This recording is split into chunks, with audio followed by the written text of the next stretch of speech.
मार्ग मोक्षमार्गस्य नेतारं भेतारं कर्मभूभृतां ज्ञातारं विश्वतत्त्वानां वन्दे तद्गुणलब्धये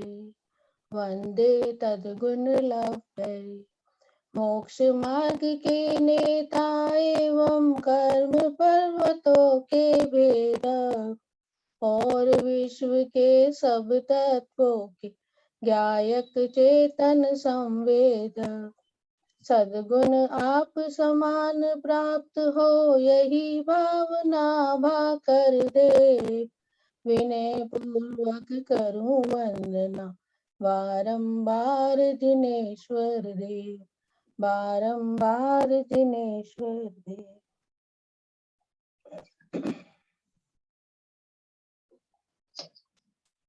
सूत्र कौन बोलेंगे?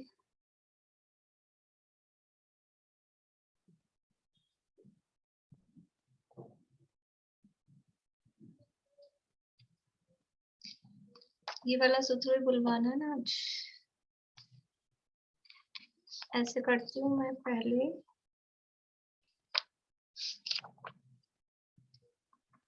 आधे लोगों से बुलवाते हैं आज ये वाला सूत्र। नाम कर्म के प्रकार 11 नंबर का सूत्र है।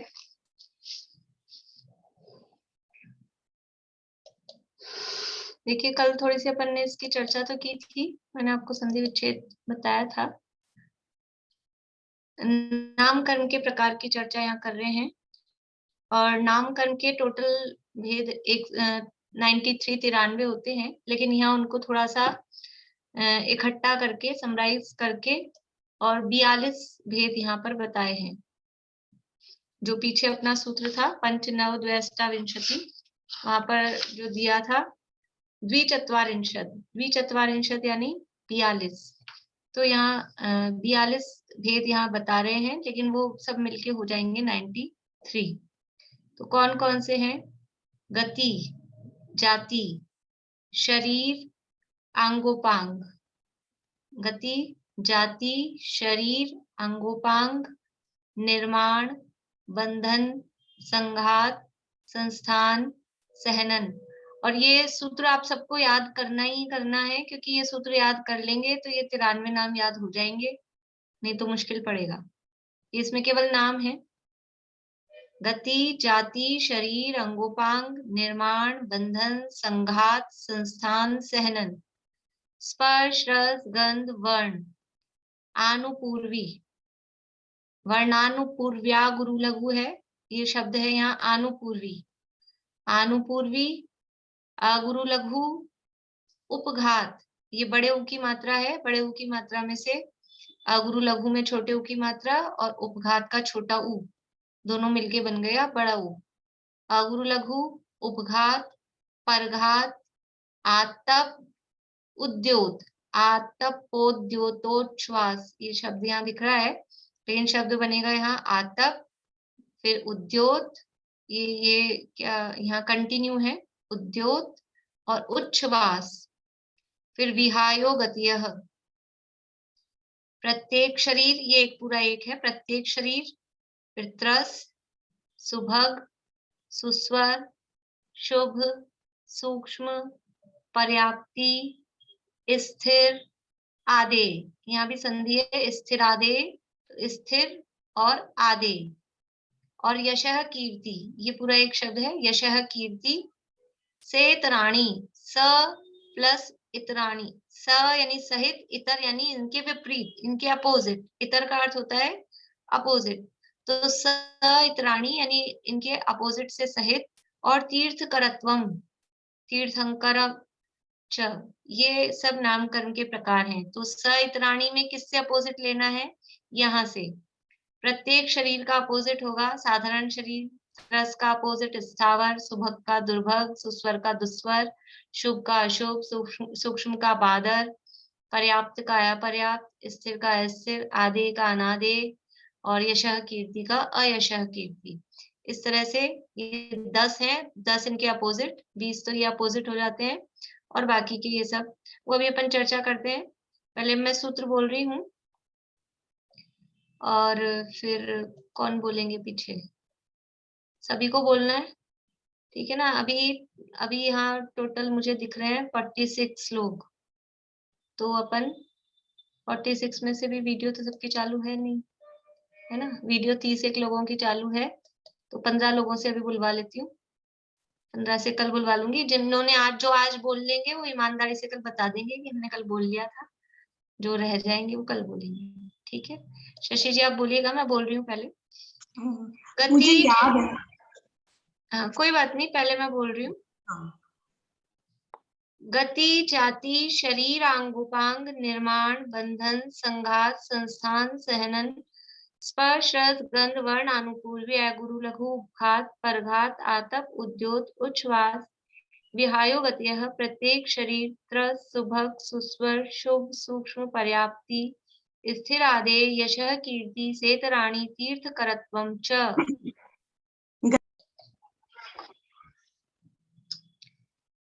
सूत्र कठिन नहीं, याद करने में भी इतना कठिन नहीं पड़ेगा, बस वो एक बार क्रम से अपन याद कर लेना, जिसके बाद जो है तो इतनी बार बोलेंगे सुनेंगे तो याद हो जाएगा।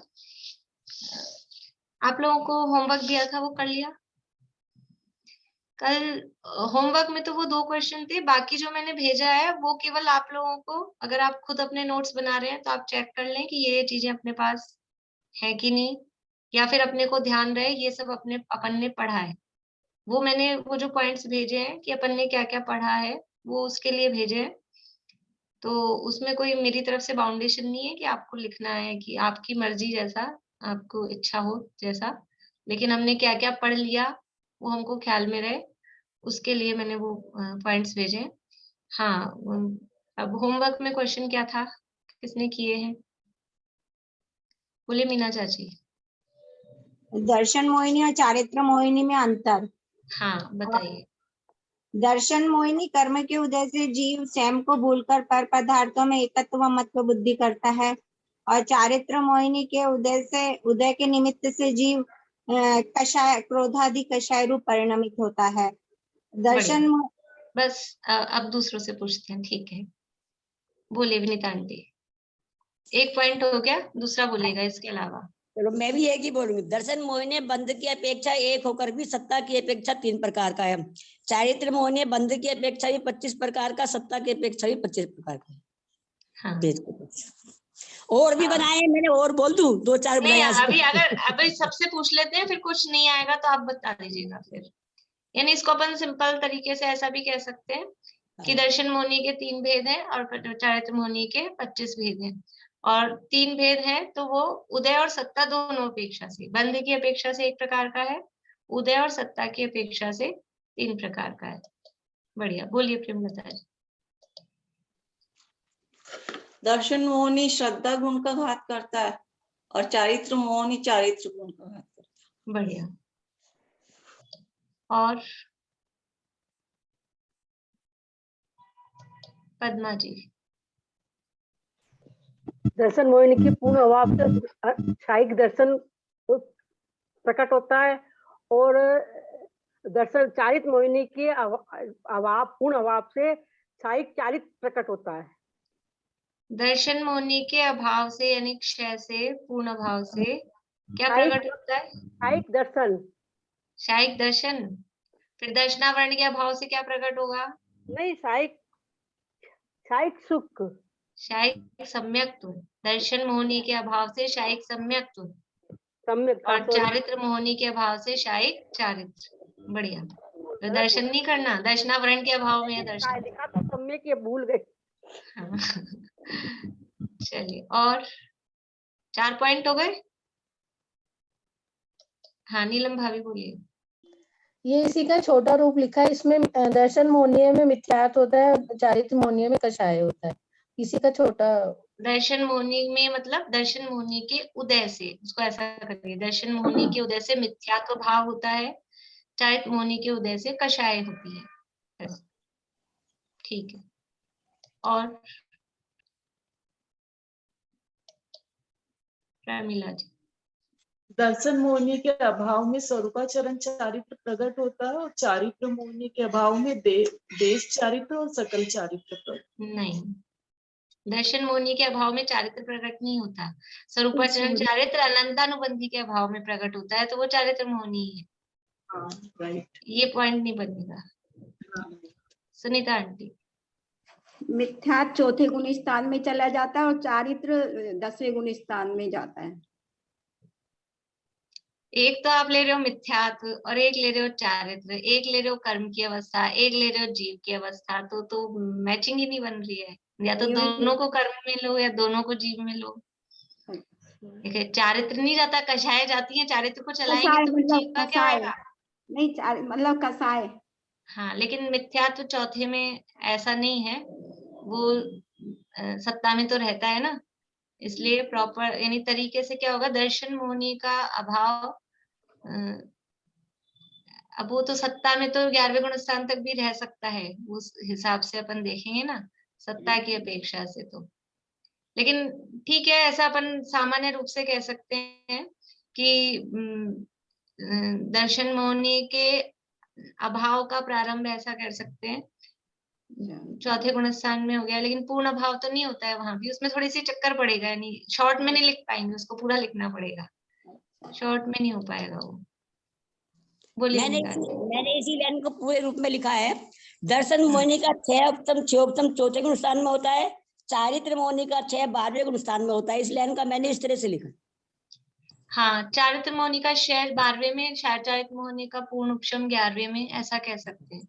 और दर्शन मोहिनी का शय और उपशम चौथे में हो सकता है। हो सकता है वाली लैंग्वेज लिख सकते हैं, तो फिर उसमें गड़बड़ नहीं होगी। चारित्र मोहिनी का उपशम शय शिवोपशम चौथे में हो सकता है, दर्शन मोहिनी का। और चारित्र मोहिनी का पूर्ण उपशम 11वें गुण स्थान में और पूर्ण शय 12वें गुण स्थान में होता है। एक पॉइंट बंधन की अपेक्षा से भी लिख दिया था कि देव शास्त्र गुरु धर्म का अवर्णवाद करने से दर्शन मोहनीय कर्म बनता है और मोह राग द्वेष के परिणामों से चारित्र मोहनीय बनता है। बढ़िया। आश्रव के कारण, क्योंकि दर्शन मोह के आश्रव के कारण अलग है और चारित्र मोह के आश्रव के कारण अलग है, तो आश्रव के कारणों की अपेक्षा से भी दोनों में अंतर। आप लोग कोई एक जना नोट करते जा रहे हैं ना शॉर्ट में ही कि क्या पॉइंट बन रहे हैं, लिखते जाइए, तो फिर वो एक जगह इकट्ठे हो जाएंगे। 6-7 हो गए शायद, अपने 5 या 6 हो गए हैं। नीलम भाभी, आपको कुछ और बताना है? आश्रम वाला ही बताना था, वो उन्होंने बता दिया। ठीक है। केवल और विनीता आंटी, आपके अब और कोई रह गए हैं? मैंने इसमें से देखा था, सर्वार्थ सिद्धि में से वो थोड़ा लिखा है, जो समीचीन दर्शन या तत्व रुचि में होने में बाधक हो वह दर्शन मोहिनी है, और जो श्रद्धा के अनुकूल चारित्र के होने में बाधक कर्म में वह चारित्र मोहिनी। वो तो परिभाषा, वो थोड़ी लैंग्वेज वैसी है, शास्त्रीय वो हो गई है, वो कोई बात नहीं। और कोई पॉइंट तो आपका नहीं बचा? हो गए सारे? चारित्र मोहिनी सही, सारे हो गए लगभग। ठीक है, वैसे लिखे तो है मैंने उसी परिभाषा में से लिखे सारे, सर्वार्थ सिद्धि में से। ठीक। और किसी का कोई रह गए हैं, कोई पॉइंट बचे हैं जिन्होंने लिखे हैं? बोलिए सुमन जी। एक वो लिखा था कि दर्शन मोहनीय के अभाव मोक्ष महल की पहली सीढ़ी है और चारित्र मोहनीय के क्रमशः अभाव से मोक्ष मार्ग में जीव आगे बढ़ता। ठीक है, ये भी अच्छा पॉइंट है। यद्यपि दर्शन मोहनी के अभाव के साथ ही चारित्र मोहनी की अनंतानुबंधी भी जाती है, लेकिन उसको गिनते नहीं है। तो दर्शन मोहनी के अभाव से मोक्ष महल का, यानी मोक्ष का प्रारंभ होता है, ऐसा भी कह सकते हैं। दर्शन मोहनी के अभाव से मोक्ष मार्ग प्रारंभ होता है और चारित्र मोहनी के अभाव से उसकी पूर्णता होती है, ऐसा भी कह सकते हैं।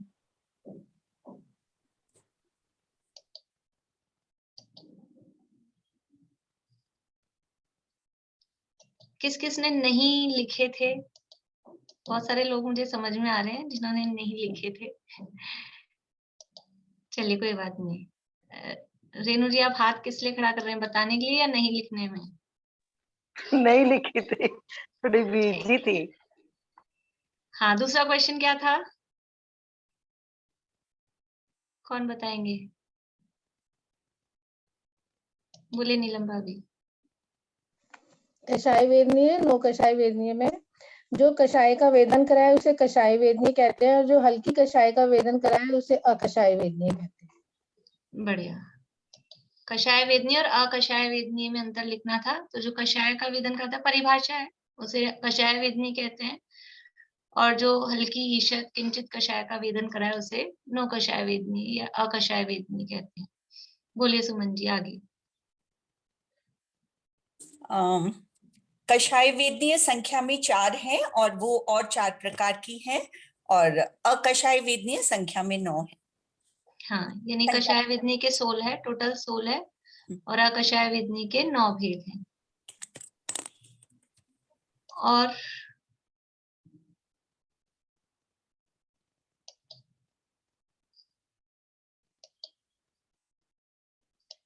बोलिए विनीता आंटी। उदय की अपेक्षा एक कषाय वेदनी का 9वें गुण स्थान में अभाव हो जाता है, कषाय का 12वें गुण स्थान में अभाव होता है। उदय की अपेक्षा कषाय का उदय 12वें में कहाँ है? वो उसका तो है ना, उसका नो कषाय का, नो कषाय 12वें, 8वें में विच्छुत्ति करता है वो, बंध विच्छुत्ति, उदय तो रहता है 9वें में। आप 12वां बोल रहे हैं, 12वां गुण स्थान। 12वें में तो कषाय कषाय, का, 12वें में कषाय का बताया, कषाय और एक कषाय का क्वेश्चन है ना जी। कोई सी भी कषाय 12वें गुण स्थान में कैसे पहुंच सकती है? 12वें गुण स्थान वाला वीतरागी है, वहां मोनी कर्म है ही नहीं। नहीं, वो तो ठीक है आपने बोला, 10वें के अंत में कहूँ या 12वें में कहूँ, 10वें में कहूंगी तो गड़बड़ हो 12वें जाएगा। में नहीं कह सकते, 12वें में नहीं कह सकते। 10वें में लिखे फिर। हाँ, कषायों का अभाव अभी ये तो क्या है कि बंध, आप बंध विच्छुत्ति से लिख रहे हैं, बंध अलग है, उदय अलग है। हाँ हाँ, आप यही तो है। वो इसलिए इस पॉइंट को मतलब जब तक क्लियर नहीं हो अपने को बात, तब तक गड़बड़ हो जाती है। तो बंध विच्छुत्ति हो रही है 8वें गुण स्थान में ठीक है और जी। 9वें गुण स्थान में, हाँ जी। और उदय विच्छुत्ति हो रही है कषाय की 10वें में और नो कषाय की 8वें में, तो वो अलग अलग है। 10वें में तो सूक्ष्म योग का उदय तो रहता है जी। हाँ, तो उदय उदय यानी उदय 10वें तक है ना, कषाय का उदय 10वें तक है, लेकिन कषाय का बंध 9वें तक है, इसलिए वो सबके लिए कठिन पड़ जाएगा। हाँ तो आप हाँ, अपने हिसाब नहीं से वैसे कर लीजिए। मान लो मैं अभाव पूछ लिया, अभाव तो 12वें में कहा जाएगा ना फिर। 12वें में नहीं, अभाव 12वें में होता है ये नहीं कह सकते, 12वें में अभाव है, लेकिन ऐसे कहेंगे 10वें तक कषाय है, ऐसा कहना ज्यादा उचित है। वो वाक्य वो अच्छा, अच्छा नहीं नहीं लगता है नहीं कि ठीक 12वें है में यार, अभाव हो रहा है। ठीक है 10वें तक कहने से तक सब में आ जाएगी सारी बात, 10वें हाँ तक, ठीक है। हाँ, कषाय बोलिए। वेदनीय ज्यादा घातक है और अकषाय वेदनीय क्रोध आदि कषायों से कम घातक है। अकषाय वेदनीय है वो हल्की कषाय है, कषाय वेदनीय वो अधिक तीव्र कषाय है, अधिक घातक है। ठीक है, बढ़िया, ठीक है, इसमें इतने ही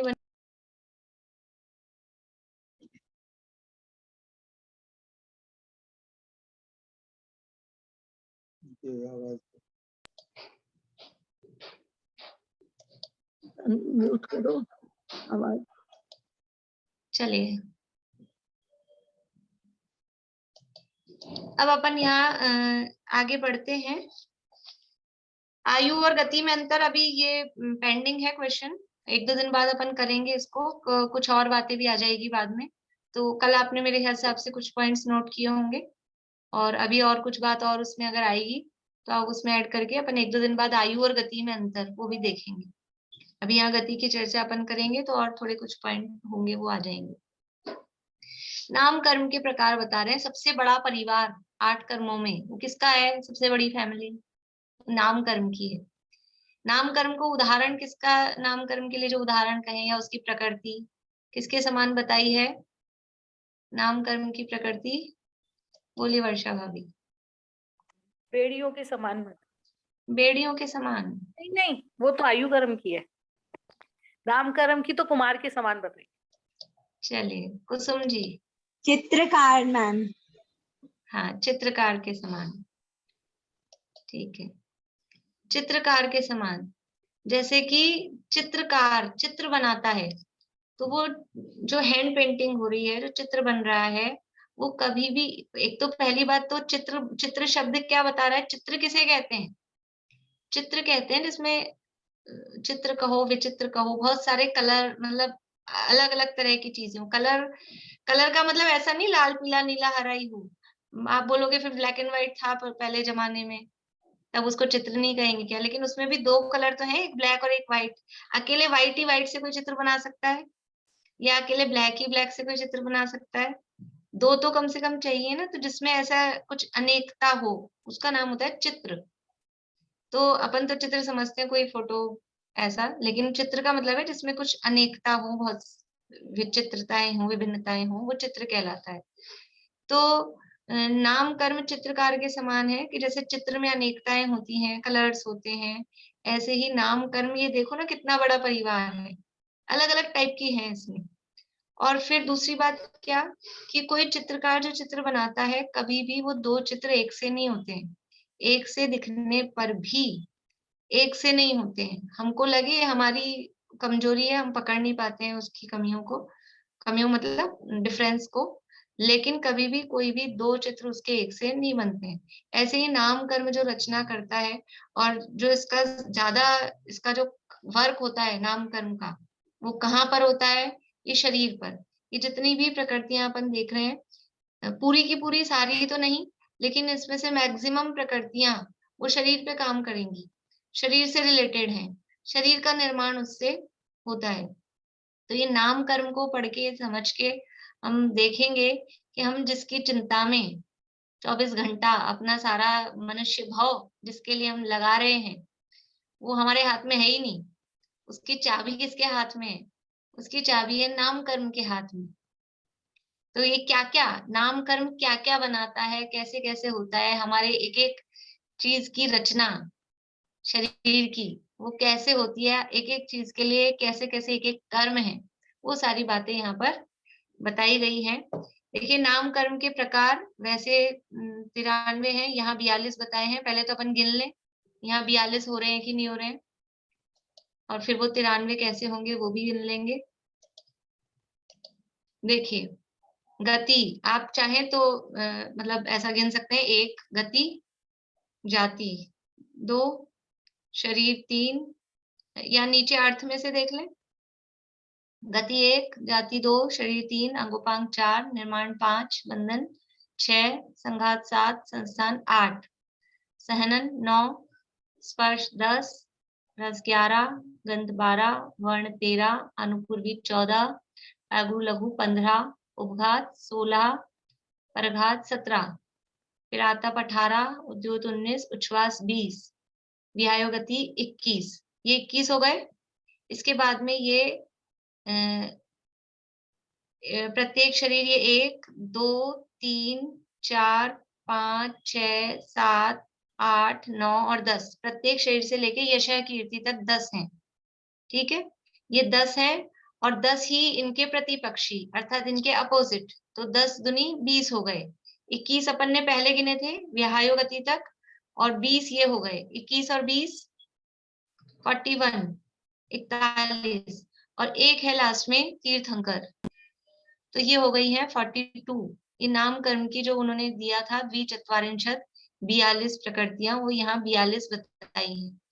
फिर ये 42 बताई हैं, और वैसे हम 93 कहते हैं। तो वो 93 कैसे होती है कि जो नाम कर्म की प्रकृतियां हैं, इनको याद करने का एक दूसरा भी तरीका है। इनमें से क्या है, कुछ प्रकृतियां तो हैं, उनको बोलते हैं पिंड प्रकृतियां। पिंड प्रकृतियों का मतलब है ग्रुप वाली, जो ग्रुप वाली प्रकृतियां हैं। प्रकृति शब्द समझ में आता है, प्रकृति भेद बंध के भेदों की चर्चा चल रही है, इसलिए जो कर्म के ये है, नाम होते हैं, इनको कर्म की प्रकृति कहते हैं। तो कुछ प्रकृतियां हैं वो ग्रुप वाली है, और कुछ प्रकृतियां हैं वो सिंगल सिंगल है, और कुछ प्रकृतियां हैं वो पेयर वाली हैं, कपल वाली हैं, जोड़े वाली हैं। तो इनको अपन 3 भागों में डिवाइड कर सकते हैं, पिंड प्रकृति, दूसरी अपिंड प्रकृति,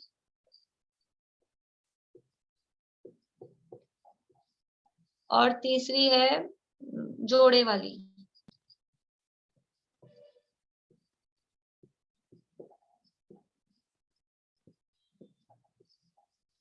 तीन तरह की प्रकृतियां हैं ये। पिंड प्रकृतियां कितनी है, पिंड कौन से हैं, पिंड का मतलब है जो ग्रुप में इकट्ठी हैं। जैसे कि गति एक होती है क्या, गति एक नहीं होती, गति 4 होती है। तो हमने एक शब्द में 4 को पकड़ लिया है ना।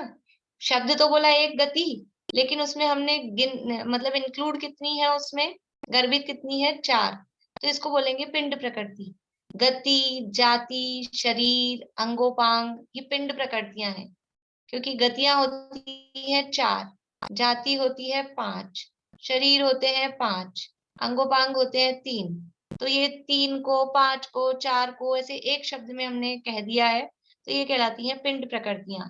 अब इसमें से अपने को देखना है पिंड प्रकृतियां कितनी है। अपिंड मतलब सिंगल सिंगल वाली कितनी है, और जोड़े वाली तो 10 है। प्रत्येक शरीर, त्रस, सुभग, सुस्वर, शुभ, सूक्ष्म, पर्याप्ति, स्थिर, आदेय, यशः, कीर्ति, ये 10 है जोड़े वाली, मतलब 10 इनकी अपोजिट भी है। ठीक है, विलोम शब्द भी सिखा रहे हैं यहाँ पे आपको।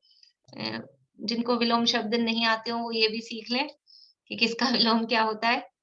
देखिए, तो अब इसमें से पिंड कौन कौन सी है। देखिए, गति होती है 4, जाति होती है 5। अभी इनके अर्थ तो अपन सरल है, वो नीचे बाद में देखेंगे ही। जाति होती है 5, शरीर होते हैं 5, अंगोपांग 3, निर्माण 1, बंधन 5, संघात 5, संस्थान 6, सहनन 6, स्पर्श कितने होते हैं। स्पर्श, रस, गंध, वर्ण आप लोगों को बताने हैं कितने होते हैं।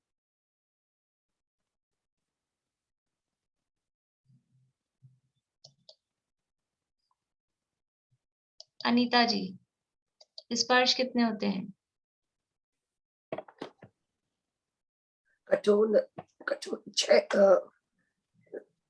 बस संख्या बता दीजिए आप, नंबर। कठोर, नरम, एक मिनट काउंटिंग 6 होते हैं।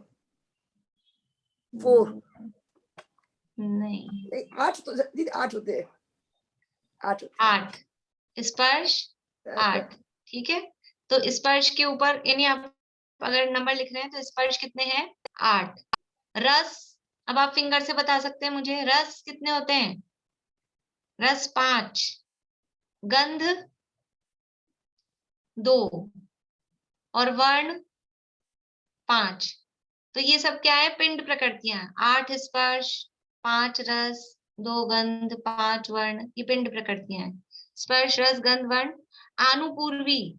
आनुपूर्वी होते हैं 4। अभी आप केवल संख्या लिख लीजिए, अभी शब्दों के अर्थ अपन समझेंगे। आनुपूर्वी होते हैं 4। अगरु लघु 1, उपघात 1, परघात 1, आतप 1, उद्योत 1, उच्छ्वास 1। विहायोगति 2,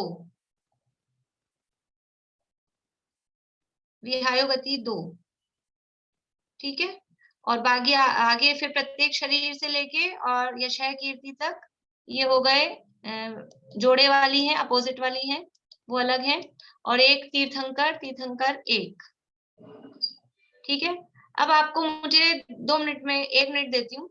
3 13 हुए हैं, 3 14 तक सबको गिन के बताना है पिंड प्रकृतियां कितनी हैं। बोलिए आयुषी। भाभी ये अपिंड में फिर अनुपूर्वी क्यों नहीं आया, क्योंकि ये भी तो 4 है, सिंगल थोड़ी है। हाँ, सिंगल नहीं है, 4 हैं। जो 4 हैं, 2 हैं, वो पिंड ये में तो आएंगे। पिंड में आनी चाहिए ना भाभी। तो हमने कब कहा पिंड में नहीं है, अभी अपन ने छाटी का है। ये तो मिक्स, ये सूत्र में मिक्स करके लिखी हुई है। पहले पिंड है, फिर बीच में अपिंड है। सूत्र में कुछ क्रम से नहीं लिखी है। ओके। सूत्र में मिक्स करके लिखी है, अपने को छाटनी है। अब आपका टाइम स्टार्ट हो चुका है, जल्दी से छाटो। ये हैंड रेज बताने के लिए हुए हैं कि कुछ पूछने, जवाब देने के लिए हैंड रेज मत कीजिए। कुछ पूछना है तो हैंड रेज करिए। बोलिए आशा आंटी। एक बार दोबारा बोलिए, लिख ही नहीं पाए जल्दी से। ठीक लिख है, ही नहीं पाए, बहुत जल्दी हो गया। ठीक है। गति 4, जाति 5, शरीर 5, अंगोपांग 3,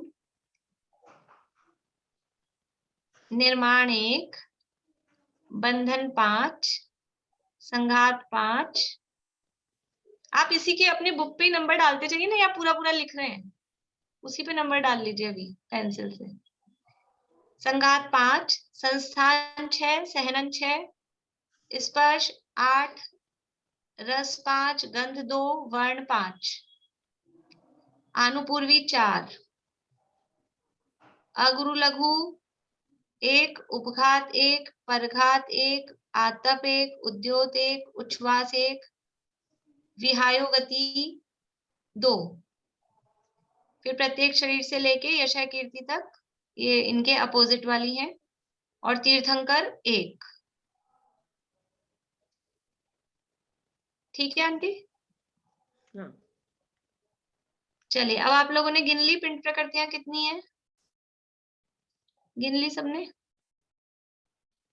बोले शीला भाभी, पिंड प्रकृतियां कितनी है? 14। बढ़िया। कौन कौन सी?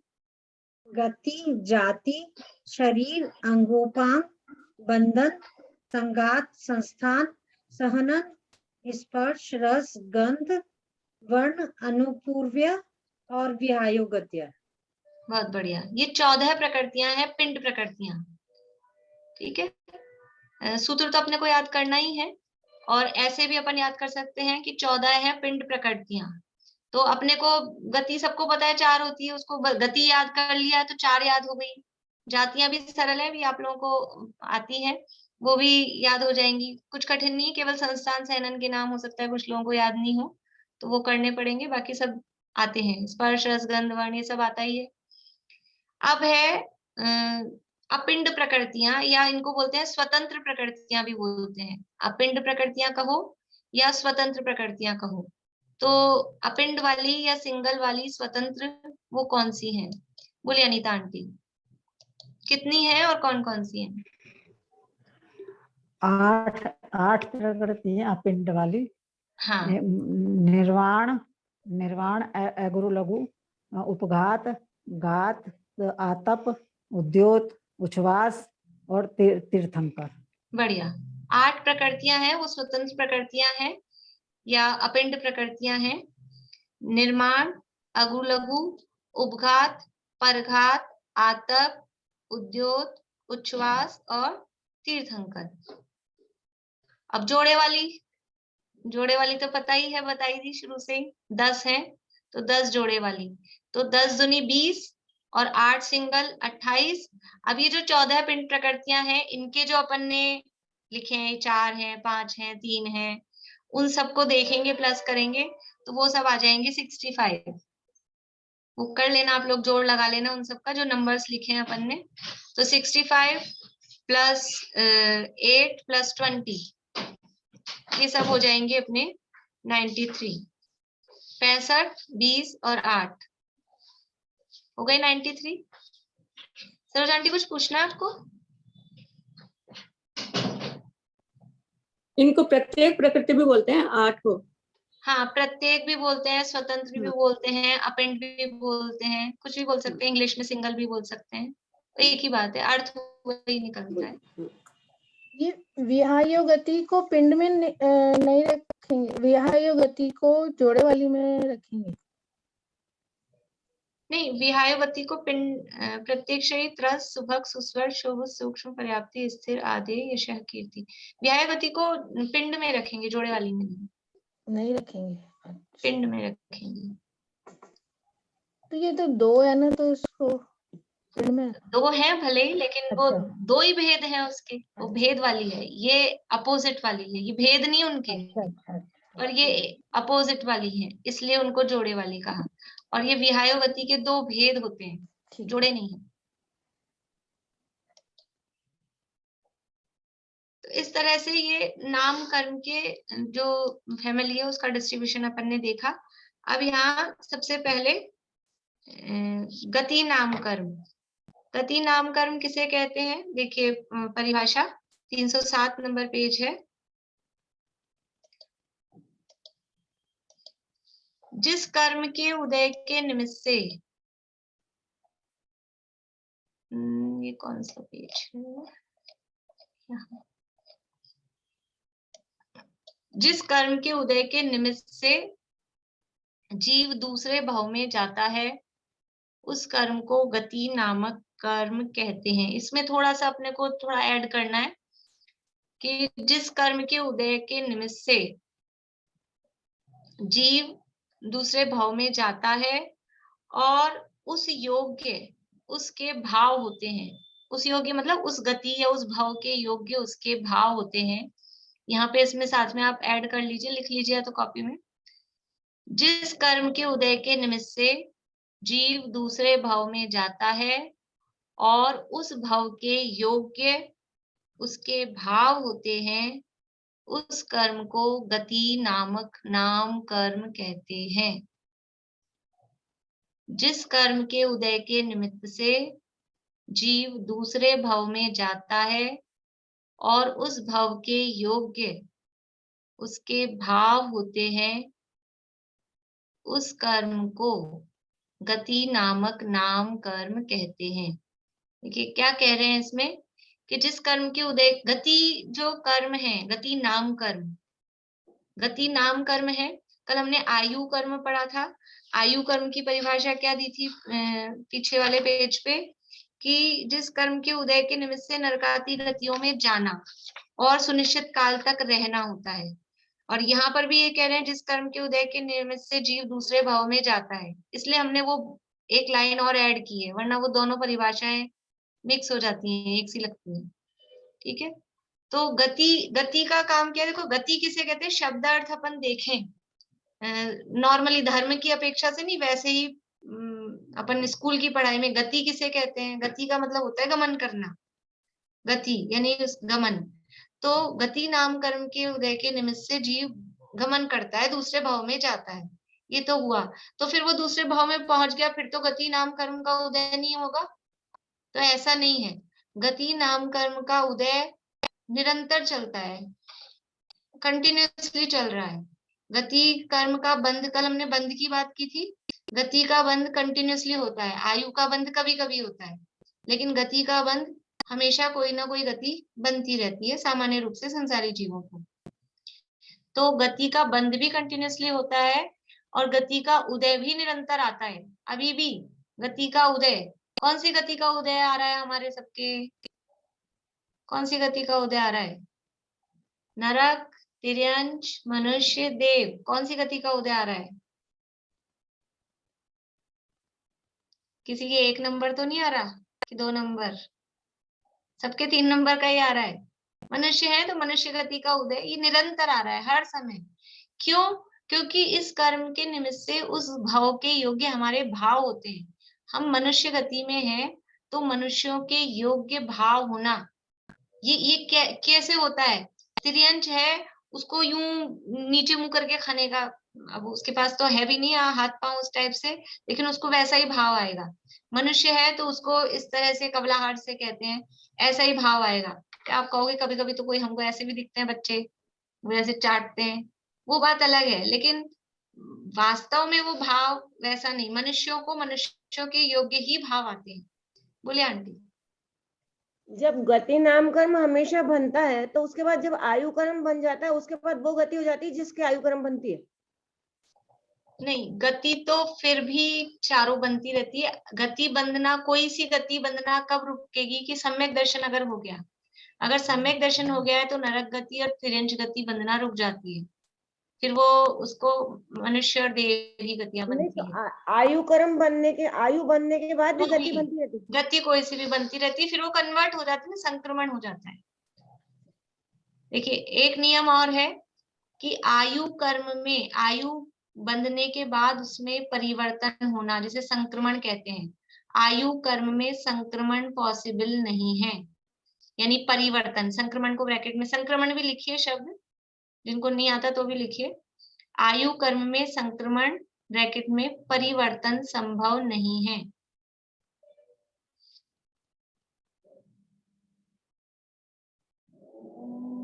लेकिन गति में संक्रमण हो जाता है, यानी परिवर्तन हो जाता है।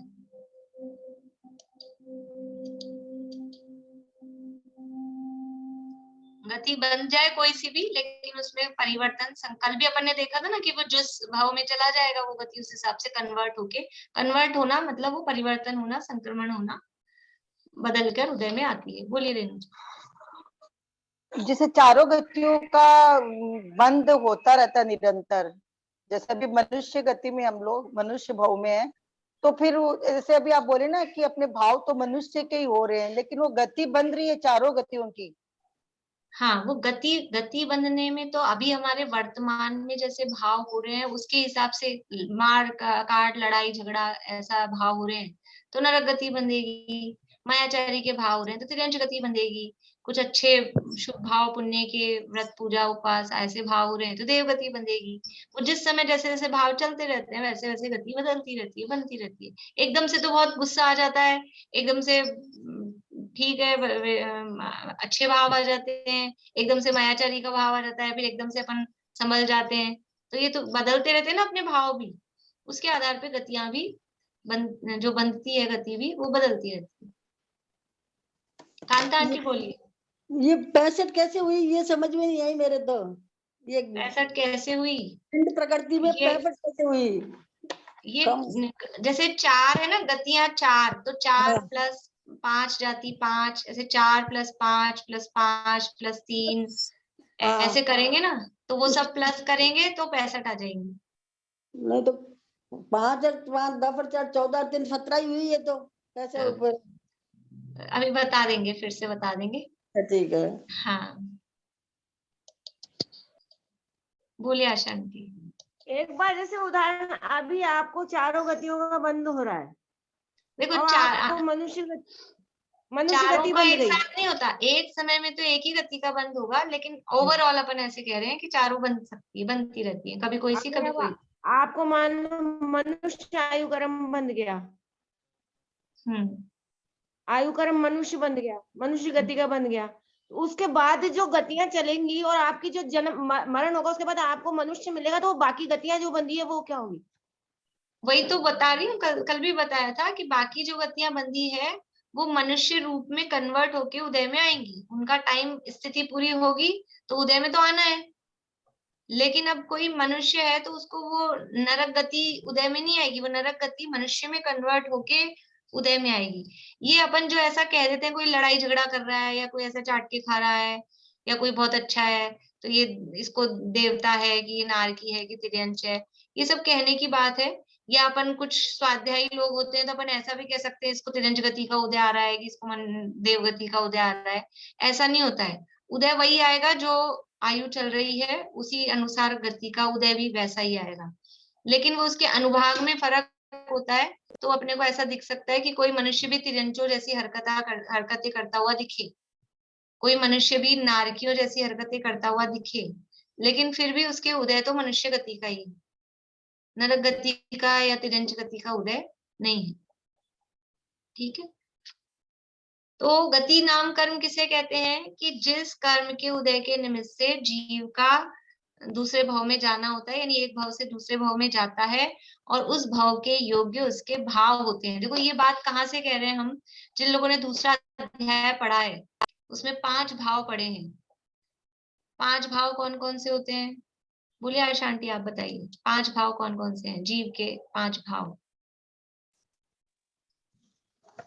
औपशमिक, शायोपशमिक, शायिक, औदैहिक और वो पारिणामिक। बढ़िया, ये अपन ने जब ये उदय उपशम क्षय शोक्षम समझा था तब ये भाव भी देखे थे। ये 5 भाव हैं, इनमें से औदैहिक भाव के कितने भेद हैं? औदैहिक भाव के कितने भेद हैं? हाँ चित्रा आंटी। 9 औदैहिक भाव के 8 नहीं 8 तो है ही नहीं, 21 है। 21 औदैहिक भाव के 21 भेद हैं और उसमें से पहला ही भाव का नाम क्या है?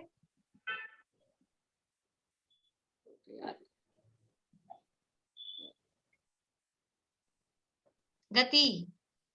गति गति है औदिक भाव। गति कषाय लिंग मिथ्या दर्शन अज्ञान असंयता सिद्धत्व लेश्या, है ना सूत्र। 21 भाव है औदिक भाव के, उसमें से पहला है गति। 4 गति, यानी ये गति है, ये कोई चीज नहीं है, कोई वस्तु नहीं है, कोई क्षेत्र नहीं है। गति है वो भाव है, जीव का भाव है, औदैहिक भाव है। अभी इसी अध्याय में अपन आगे पढ़ेंगे ये जो सारी प्रकृतियां हैं, कुछ जीव विपाकी होती हैं, कुछ पुद्गल विपाकी होती हैं, मतलब जिनका इफेक्ट जीव में आता है। तो ये गति है, ये जीव विपाकी, यानी जीव इसको फील करता है, जीव में इसका इफेक्ट आता है, ये जीव के भाव स्वरूप है। गति मतलब ये शरीर का नाम गति नहीं है, आकार का नाम गति नहीं है, किसी प्लेस का, जगह का नाम गति नहीं है। गति है, ये भाव है, इसलिए वो भाव होने में निमित्त बनता है। तो जिस कर्म के उदय के निमित्त से जीव एक भाव से दूसरे भाव में जाता है और उस भाव के अनुरूप उसके भाव होते हैं, उसको गति नामक नाम कर्म कहते हैं। और तो ये तो सरल है, सबको आते होंगे। गति कितने प्रकार की होती है? गति नाम कर्म 4 प्रकार का है। नरक गति नाम कर्म, तिर्यंच गति नाम कर्म, मनुष्य गति नाम कर्म और देव गति नाम कर्म। परिभाषाएं भी सरल हैं, पढ़ लेते हैं बस, तो ये पूरा हो जाएगा। जिस कर्म के उदय के निमित्त से जीव के नारक भाव हो वह नरक गति। देखो अब नीचे जो परिभाषा दी है उसमें भाव वाली ही परिभाषा दी है, ऊपर तो दी थी कि उसमें जाना होता है, यहाँ पर तो, लेकिन अब ये जो परिभाषा दी है तो इसको अपन ऐसा बना सकते हैं, जिस कर्म के उदय के निमित्त से जीव नरक गति में जाता है और उसके नारक भाव होते हैं, वह नरक गति नामक नाम कर्म है। इसमें वो वाली लाइन ऐड कर लेंगे। जिस कर्म के उदय के निमित्त से जीव नरक गति में जाता है या नरक भाव में जाता है और उसके नारक या नारकी समान भाव होते हैं, उसको वो नरक गति नाम कर्म है। जिस कर्म के उदय के निमित्त से जीव तिर्यंच गति में जाता है और उसके तिर्यंचों जैसे भाव होते हैं, वह तिर्यंच गति नामक नाम कर्म है। फिर जिस कर्म के उदय के निमित्त से जीव मनुष्य भाव में जाता है और उसके मनुष्यों जैसे भाव होते हैं, वह मनुष्य गति नामक नाम कर्म है। और जिस कर्म के उदय के निमित्त से जीव देव गति में जाता है और उसके देवों जैसे भाव होते हैं, वह देव गति नामक नाम कर्म है। इस तरह से ये गति नाम कर्म के बारे में अपनी चर्चा हुई है। और आयु और गति में अंतर है, वो काफी चर्चा अपन ने कल कर ली थी। और कुछ बात रहेगी या कोई बात होगी तो कल लेंगे, नहीं तो कल आगे अपन और जो भेद हैं जाति वगैरह उसकी चर्चा अपन कल करेंगे। नीलम भाभी कुछ पूछना आपको? आपने ये बताया था जीव की अवस्था विशेष को गति कहते हैं, ये भी बताया था जीव। हाँ, वो बालबोध में ये परिभाषा है। गति किसे कहते हैं कि जीव की अवस्था विशेष को गति कहते हैं, यानी जीव की अवस्था है, गति है वो जीव की ही पर्याय है। अवस्था मतलब जीव की पर्याय है, जीव का भाव है। गति कहीं बाहर में ऐसा शरीर की या कोई पुद्गल की या कोई अन्य जगह ऐसा नहीं है। जीव की अवस्था विशेष को गति कहते हैं। तो वो जीव के उस अनुरूप भाव होते हैं, वो गति नाम कर्म के उदय से होते हैं। बोलिए अनीता आंटी। ये गंध है, गंध भी तो अपोजिट है, तो जोड़े में नहीं जाएगा। गंध भी भाई अपोजिट भी और 2 ही भेद है। नहीं नहीं, अपोजिट नहीं देखना है अपने को वहां। तो ये तो क्या है, गंध के भेद है सुगंध और दुर्गंध। वहां प्रत्येक शरीर के भेद नहीं है कि प्रत्येक शरीर और साधारण शरीर, ये तो अलग अलग ही हैं दोनों प्रकृतियां। प्रत्येक शरीर अलग, साधारण शरीर अलग, वो उसमें से कोई किसी का भेद नहीं है, लेकिन दोनों अपोजिट जैसी हैं, शुभ अशुभ। इसमें कौन किसका भेद है? एक भेद कब बनते? ऊपर एक कुछ होता, फिर उसके 2 भेद बनते। तो ऊपर एक लिखा गंध, फिर उसके 2 भेद किए सुगंध दुर्गंध। ऊपर लिखा विहायोगति, उसके 2 भेद किए प्रशस्त विहायोगति या प्रशस्त विहायोगति। तो वो पिंड प्रकृति है। लेकिन यहाँ समझ लीजिए सुस्वर दुस्वर है या शुभ अशुभ है या सुभग दुर्भग है, इसमें ऊपर क्या लिखेंगे आप? ये तो बस 2 हैं, लेकिन दोनों अपोजिट जैसी हैं, इसलिए इनको जोड़े वाली या अपोजिट वाली प्रकृतियां, प्रतिपक्षी प्रकृतियां वो कहा है। तो ये जो 10 कही हैं, ये 10 ही हैं, बाकी की अपने मन से अपने को उसमें नहीं घुसानी है। और उसका लॉजिक है, उसके पीछे कारण है। चलिए बोलिए प्रमिला जी। आयु पुद्गल विपाकी हुआ क्या? थोड़ा जोर से बोलिए। आयु पुद्गल विपाकी हुआ क्या? आयु नहीं, आयु पुद्गल विपाकी भी नहीं है, जीव विपाकी भी नहीं है, आयु भव विपाकी है। भव विपाकी, अच्छा। भव विपाकी 4 प्रकार के होते हैं, क्षेत्र विपाकी, भव विपाकी, जीव विपाकी, पुद्गल विपाकी। तो भव विपाकी है। चलिए जिनवाणी स्तुति करते हैं।